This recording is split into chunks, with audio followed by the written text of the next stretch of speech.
Bonjour et merci de nous retrouver dans ce nouveau numéro du 7-8 Loisirs. Toutes vos idées sorties dans le département. On commence tout de suite avec le sommaire.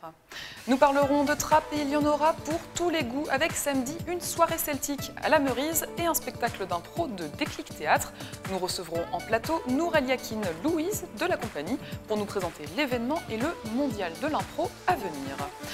Voisin le Bretonneux réunit ses lauréats dans une exposition jusqu'au 2 avril. Les spectateurs sont invités à découvrir les artistes qui ont marqué les 2 dernières biennales de peinture et de sculpture de la ville. Et Mélanie Poquet nous a préparé un programme pour occuper les plus jeunes tout le week-end. Natation, handball ou petit chaperon rouge, plus de détails à suivre. Mais on commence par un événement à ne pas manquer samedi aux fermes de Galie, c'est la fête des abeilles. Ces pollinisateurs sont en danger, 30% des colonies d'abeilles disparaissent chaque année. 3 raisons à cela, les pesticides, les maladies, mais aussi le manque d'alimentation. Cette journée ludique est donc consacrée aux plantes mellifères, sources de nourriture. De 10h à 18h, des animations sont prévues pour sensibiliser le public et comprendre le monde des abeilles. Bruno Gancel, responsable communication de la ferme, nous en dit plus. Les plantes mellifères, ce sont des plantes qui vont produire du nectar ou du pollen, qui sont 2 des éléments que recherchent les abeilles tout au long de l'année. On sait que les abeilles ont faim principalement en été et à l'automne. Donc on va avoir également des ateliers permettant aux gens de composer leur jardinière de plantes mellifères qui vont fleurir à ce moment-là. Voilà, il va y avoir des projections de films également sur les pollinisateurs et les abeilles. Ambiance celtique à la Meurise de Trappes. Le cercle Césavel organise son Fest-Noz pour la 22e année. Au programme musique bretonne et danse traditionnelle, le Bagad de 50 ans en Yvelines, le Potier Quartet et le Goff et d'autres artistes animeront la soirée de samedi dès 20h.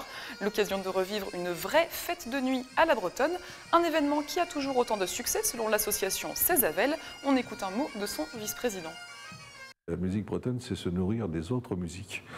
Et d'ailleurs, le groupe leader qui sera là demain a des sonorités de musique orientale, des pays de l'Est. Comme c'est une musique qui se remet toujours en cause, qui innove, donc il y a un nouveau public à chaque fois qui vient s'accrocher sur les nouveautés.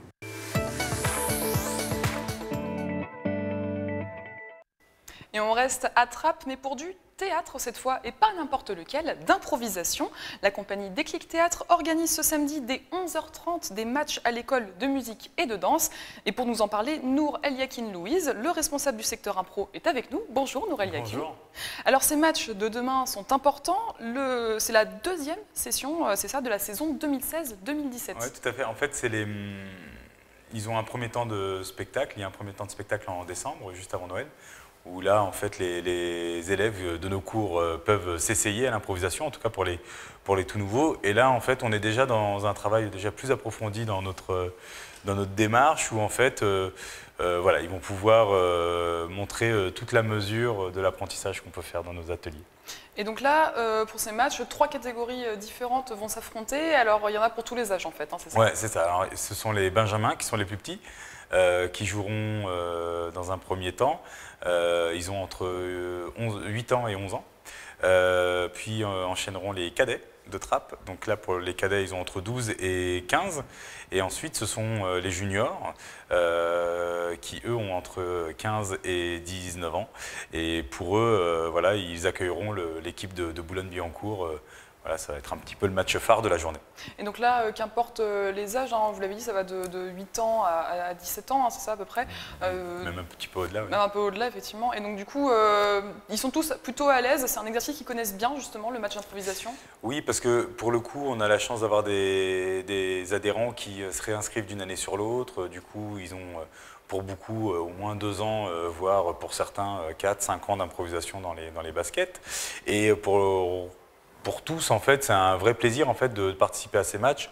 On arrive à l'école de musique à faire une très bonne ambiance où les familles se retrouvent, où voilà, c'est l'occasion, comme c'est samedi, d'inviter les cousins, les cousines, les grands-parents. Donc c'est très intergénérationnel ce qui se passe dans la salle.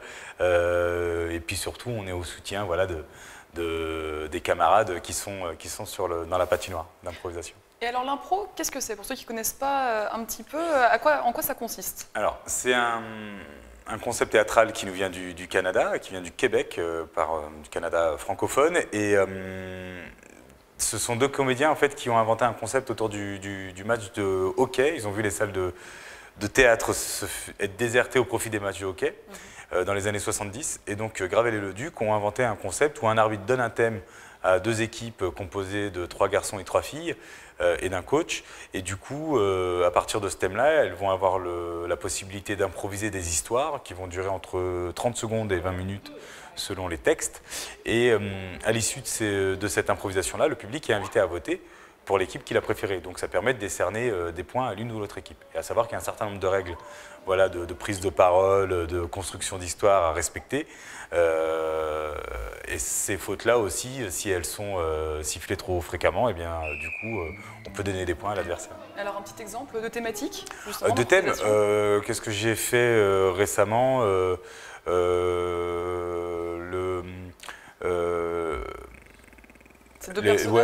la légende des chardons afghans, par exemple, on a fait. D'accord. Ah oui, il faut vraiment partir. Ah ouais, on part de là. Et puis c'est marrant parce qu'il faut savoir que pour le coup, cette histoire-là, l'histoire de nos chardons afghans, a donné l'histoire de 2 fleurs qui voulaient quitter leur pays pour aller trouver une terre meilleure et pour voilà, ne plus qu'on les traite de piquants, mais de fleurs aux belles senteurs, tout ça. Donc des belles histoires, effectivement. Des belles histoires jouées par des enfants. Donc vous voyez, il y a pas mal de choses.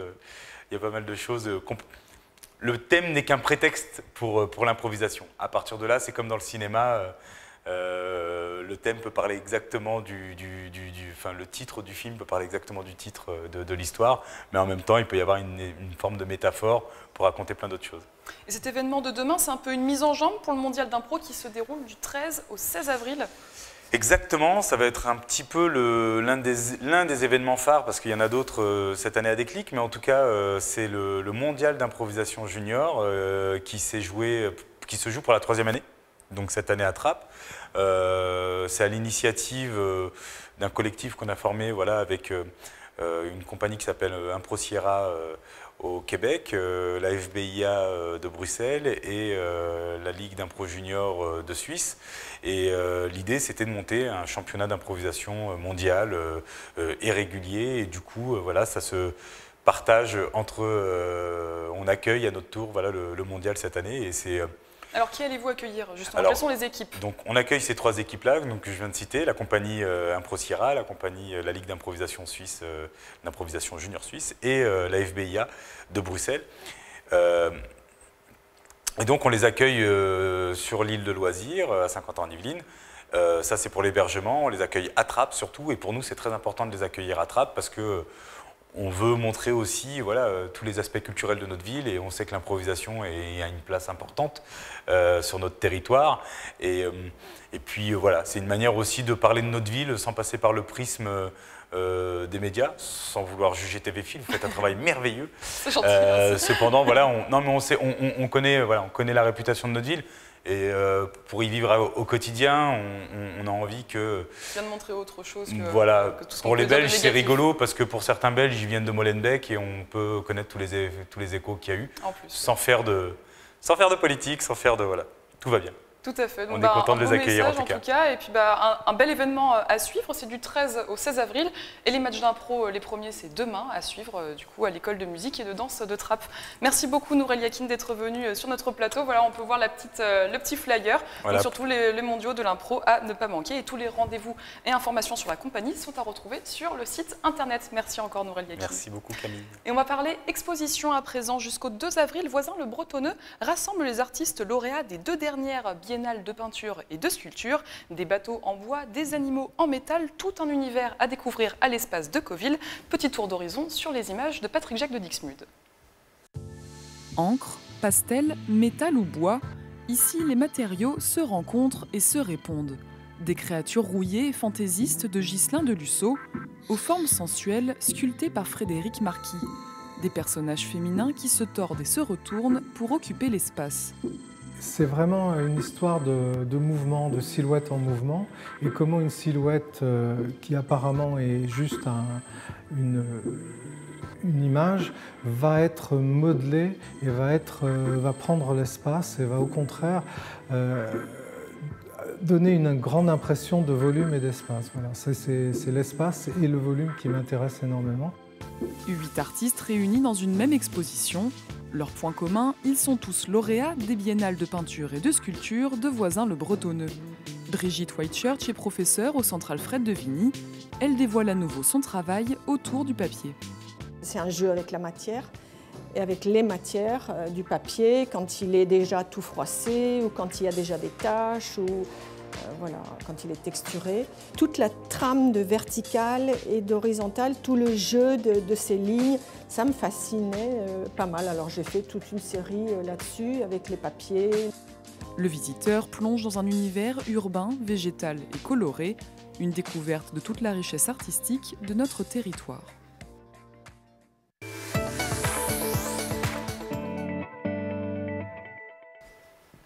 Et c'est maintenant le moment de notre rendez-vous junior. Vous manquez d'idées sorties pour les plus jeunes. Pas de panique, Mélanie Poquet est là heureusement pour nous aider, mais c'est plutôt elle qui panique puisqu'elle a un petit souci de micro.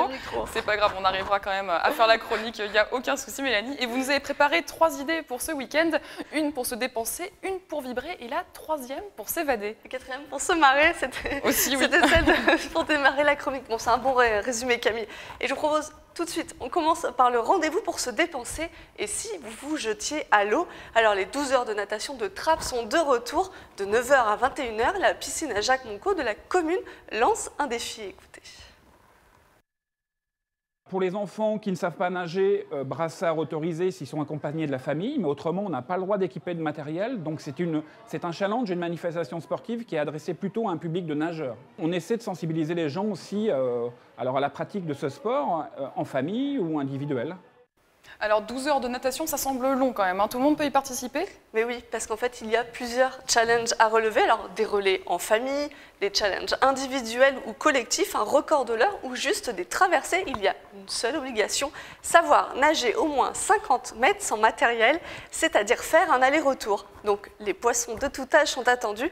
Il y a 2 ans, près de 250 personnes étaient venues relever ce défi. Et vous avez un 2e rendez-vous sportif, mais plutôt en tant que spectateur cette fois. Et oui, et celui-là, c'est celui pour vibrer. Il a lieu au Vélodrome national de Saint-Quentin en Yvelines et c'est du handball.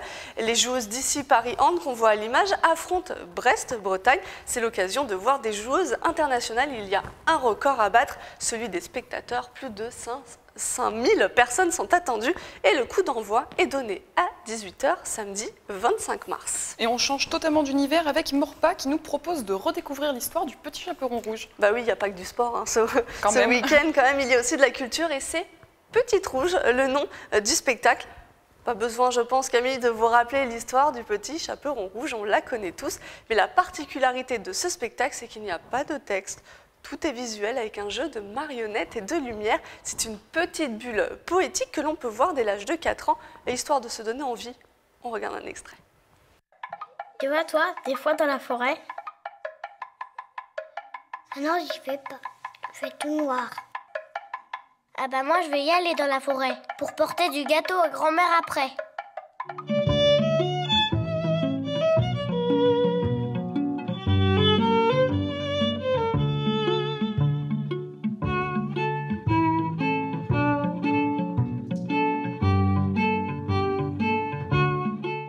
Eh bien, merci Mélanie de nous avoir parlé de ces différents rendez-vous. Avec tout ça, les enfants ne risquent pas de s'ennuyer ce week-end.